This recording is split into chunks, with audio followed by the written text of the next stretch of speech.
Une entreprise africaine, faite par les Africains pour les Africains est-elle possible?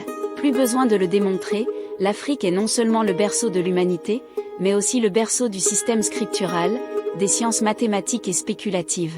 Du paléolithique au prédynastique, le continent recense plusieurs découvertes scientifiques qui ont permis d'asseoir cette primogéniture avec la pierre de Blombo, le premier système de triangulation connu datant de 80 000 ans, l'os de Lebombo, premier bâton de comptage datant de 40 000 ans, et l'os d'Ishango, première tablette mathématique attestant de la connaissance des nombres premiers, et des 4 opérations arithmétiques, datées d'environ 25 000 ans.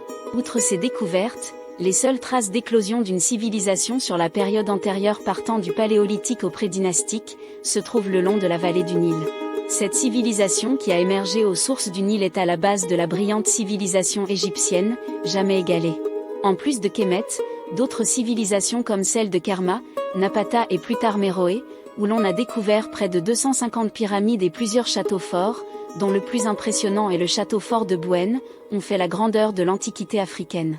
Durant la période de l'Afrique royale et impériale, le continent était constellé de royaumes et empires. Parmi eux, on peut citer le royaume d'Axium, d'Ile-Ife, Ghana, Benin City, Congo, Mouene Motapa, Zulu, Ashanti, l'empire Songhai, Kanem Bornou, et autres. Toutes ces civilisations et royaumes ont brillé et perduré par la force des connaissances scientifiques, des sagesses philosophiques et spirituelles inscrites dans les cosmogonies, concepts de Mahat, d'Ubuntu, d'Alodo et de Sanakunya, qui étaient pratiqués. Mais, les invasions et destructions étrangères vont successivement plonger le continent dans un Dark Age à partir du XIVe siècle. Va s'ensuivre les phases de déportation, de division et d'assimilation de notre peuple, aux mœurs étrangères pendant presque 5 siècles. C'est dans une forme de lutte acharnée à travers la bataille de Vertières, et de résistance continue que l'on va voir bien plus tard, des leaders d'opinion qui vont tracer le chemin du panafricanisme et de la camitologie.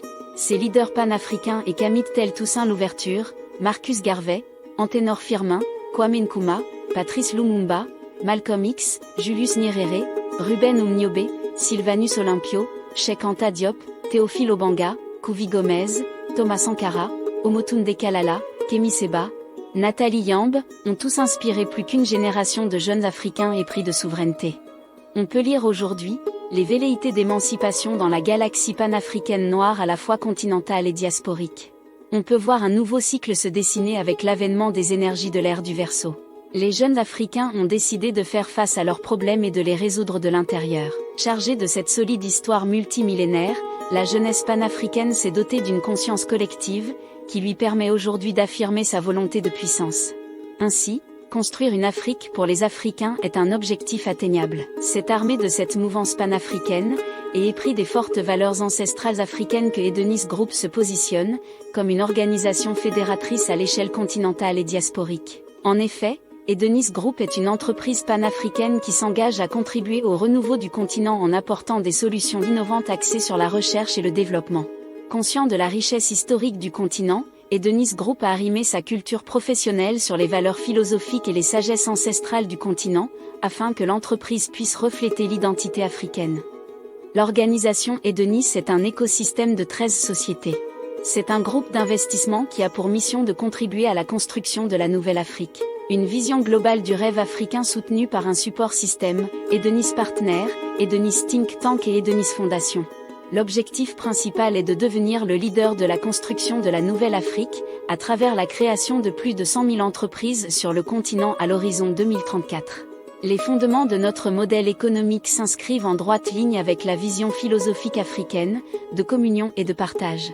Notre ambition à l'horizon 2034 est motivée par la synergie de groupe, la volonté de puissance et d'élévation, pour une Afrique qui gagne. Si nos ancêtres l'ont fait, nous pouvons le faire. Unissons-nous autour de la vision panafricaine que prône Edenis Group, pour construire ensemble l'Afrique de demain. Edenis Group, c'est l'innovation au service des entreprises. We are connecting Africa.